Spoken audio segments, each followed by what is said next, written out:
20 साल से नीतीश कुमार जी बैठे हुए हैं। कई बार पाला बदला भी उन्होंने है। महागठबंधन को आप कामयाब करें। तेजस्वी जी को जो हमने चेहरा बनाया है, सोच समझ के बनाया। ये नौजवान है अभी।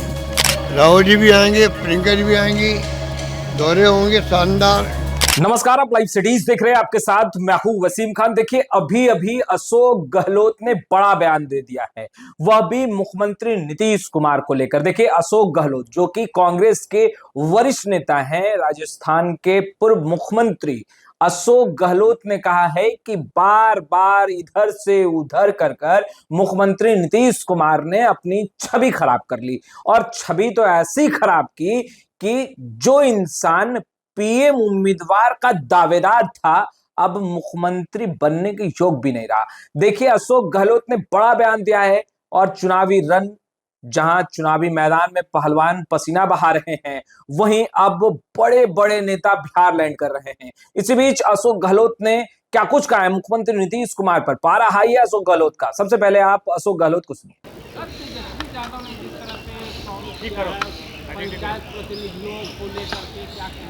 देखिए, हम तो ये जानते हैं कि बिहार चुनाव खाली बिहार वासियों के लिए नहीं है, बल्कि देश के लिए है। जो हालात देश में बन गए हैं, पूरा मुल्क उम्मीद करता है बिहार से, क्योंकि बिहार के लोगों का इतिहास शानदार रहा है, राजनीतिक रूप से भी, सामाजिक रूप से भी, सोशल सिक्योरिटी के रूप में भी, गरीबों के लिए भी। और यहाँ के जैन के अंदर राजनीति है, तो पूरे देश के अंदर जरूरत है कि हम कामयाब हों, चुनाव जीते हैं। 20 साल से नीतीश कुमार जी बैठे हुए हैं। कई बार पाला बदला भी उन्होंने है। अपनी इमेज खराब करवाई उस व्यक्ति ने। वो प्राइम मिनिस्टर को उम्मीदवार बनते बनते कहाँ आ गए। ये तो उनके सोचने की बात है, अलग बात है। हमें भी दुख होता है ऐसे आदमी के बारे में कि कैसे उन्होंने अपनी राजनीति करी, वो अलग बात है। पर अब रोजगार के लिए युवा बहुत दुखी हैं। वो चाहता बदलाव हो, यहाँ पर बदलाव हो, इसलिए ज़रूरी है कि मैं बिहार वासियों से भी अपील करना चाहूँगा कि आप लोग इस बार आगे आए और महागठबंधन को आप कामयाब करें। तेजस्वी जी को जो हमने चेहरा बनाया है, सोच समझ के बनाया है। ये नौजवान है अभी। जो नौजवान होता है ना, तो जनता को लगता भाई ये इनको आगे चुनाव में कामयाब होना होगा, तो जम क्या काम करेगा ये आदमी। मेरा खुद का अनुभव है कि अगर हम इनको कामयाब करेंगे, ये देखेंगे मेरे सामने लंबा कैरियर है मेरा। अगर मैंने काम नहीं किया, फेल हो गया, तो मुझे लोग घर भेज देंगे। वो व्यक्ति जम के काम कर सकता है। आज बिहार को जरूरत है ऐसे व्यक्तित्व की, ऐसे नेता की जो जान लगा दे अपनी, कि मुझे किसी ढंग से चुनाव जीता के दिखाना है। तो मेरा कैरियर शुरू हो रहा अभी, तो कैरियर शुरू हो रहा, तो मैं समझता हूँ जम के काम करेंगे, ये मेरा मानना है। गोपाल सर को, अजय माकन जी को आप कौन पर कल रात? देखिए, हम लोग कल आए हैं, हमारी पार्टी के अंदरूनी मामला है। हम वहाँ पर बैठे हैं। तमाम जो हमारे पर्यवेक्षक आए हुए हैं, उनको हमने कल बुलाया, सबकी रिपोर्ट ली हम लोगों ने। क्षेत्र में सबकी अच्छी रिपोर्ट है, अच्छा उत्साह कार्यकर्ताओं में भी है, नेताओं में भी है, और कैंडिडेट भी दमखम के साथ लड़ रहे चुनाव। क्या ऑल इज वेल है सर?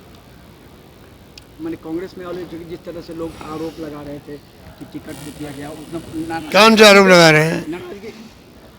कांग्रेस के कुछ लोग थे जो आरोप लगा रहे थे, नाराजगी खत्म हो गई? काई का? ठीक, उन्होंने कहा कि टिकट मैंने। अरे भाई देखो, बात सुनो, मैं उनसे अपील करना चाहूँगा, प्लीज़, ये चुनाव बड़ा महत्वपूर्ण है।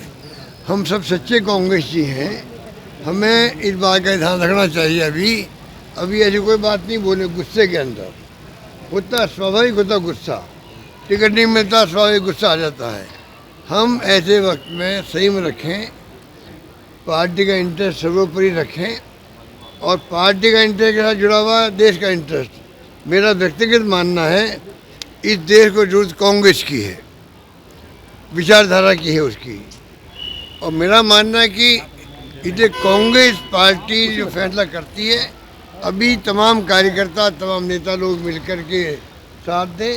अगर पार्टी मजबूत होगी तो मैं समझता हूँ कि देश की समस्या हैं उनका मुकाबला करने में हम सक्षम होंगे। राहुल गांधी जी का दौरा कब से हो रहा है? समाजवादी पार्टी के सांसद हैं, उन्होंने कहा है कि कौन? सनातन पांडे बलिया से सांसद हैं, उन्होंने कहा है कि बिहार से हमारा बेटी रोटी का संबंध है, बिहार में हम जाकर के दहेज में वोट मांगेंगे ताकि महागठबंधन की सरकार बन जाए।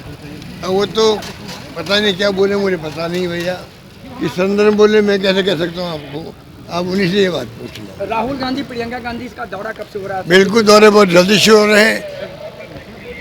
छठ पूजा का जो हमारा महान पर्व है ये समाप्त हुआ नहीं और दौरे शुरू हुए नहीं।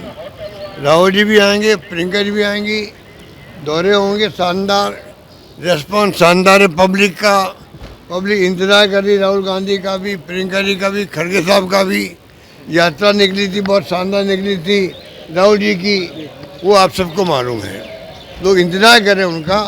और छठ पूजा की प्रोग्राम ख़त्म होते ही 28 के बाद में जो है उसके बाद में सब आने लग जाएंगे। सर महागठबंधन के लोग कह रहे हैं, एनडीए के लोग, कि हम लोग पर 36 इंच का सीना है, उन लोग पर 36 इंच का सीना है, उन लोग के पास 56 इंच का सीना, सिर्फ जुबान है सर उन लोग के पास, खाली उन लोग के पास 56 इंच जुबान का है। सीना है और तेजस्वी यादव के पास 56 इंच का सिर्फ जुबान है। वो जुबानी सिर्फ खाली घोषणाएं जुबान में वो तो ऐसे बोलेंगे भैया। वो देखो भाई, उनके बारे में बहुत घमंड है, उनके पास बहुत अहम है, क्योंकि खूब पैसा इकट्ठा कर लिया इन्होंने, लूट लिया देश को, लूट लिया। मैं कह रहा हूँ वास्तव में लूट लिया है। हर नागरिक को समझना चाहिए इलेक्ट्रल बॉन्ड क्या था, वो क्या था इलेक्ट्रल बॉन्ड। नोटिस गया ईडी का, सीबीआई का, 50 करोड़ रुपये दो, 100 करोड़ रुपये दो और नोटिस आपका ठप हो गया। यही तो किया देश ने। सुप्रीम कोर्ट ने कहना पड़ा ये हमारे जो है जो इलेक्ट्रल बॉन्ड ये बिल्कुल संविधान के खिलाफ है और रोक लगा दी है, ख़त्म कर दिया उसको, ख़त्म तो कर दिया। पैसा उनके पास है ना अभी तक, पैसा जो पार्टी के पास था वो पैसा जमा होना चाहिए था मेरी दृष्टि के अंदर प्रधानमंत्री रिलीफ फंड के अंदर होना चाहिए था, तो एक इशू पूरा ख़त्म होता कम से कम। अब क्या हुआ है, पैसा इनके पास में, ये उसका उपयोग हमारे खिलाफ करते हैं। पैसा बांटते चुनाव के अंदर ये लोग, पैसा बांटना आप सोच सकते हो क्राइम है। वोटर को पैसा देना चाहते हैं लोग, तो ये सब कुछ हो रहा। 10,000 रुपये दिए जो महिलाओं को चुनाव के वक्त में, आप समझ सकते हो। पर जनता समझ गई है। मैं अपील करना चाहूँगा कि मीडिया वालों से भी, प्रदेशवासियों से भी, ये चुनाव महत्वपूर्ण है और चुनाव को महागठबंधन को जीतो आप लोग। धन्यवाद। तो आपने सुना क्या कुछ कह रहे थे मुख्यमंत्री नीतीश कुमार ने, इधर से उधर कर अपनी छवि खराब कर ली। देखिए अशोक गहलोत तो यहां तक कर रहे हैं कि मुख्यमंत्री नीतीश कुमार पीएम उम्मीदवार थे और अभी वर्तमान में जिस तरह से मुख्यमंत्री नीतीश कुमार ने बार बार इधर से उधर पाला बदला, अपनी छवि खराब कर ली। और देखिए अब यहां तक कह रहे हैं कि बिहार ही नहीं पूरे देश में एक हवा चली है बदलाव की, और यह बदलाव की शुरुआत बिहार से ही होगी। बिहार विधानसभा चुनाव के नतीजे जो आएंगे वह साफ दर्शाएगा कि बदलाव देश चाहता है। फिलहाल इस वीडियो में इतना ही। आपका बहुत बहुत शुक्रिया।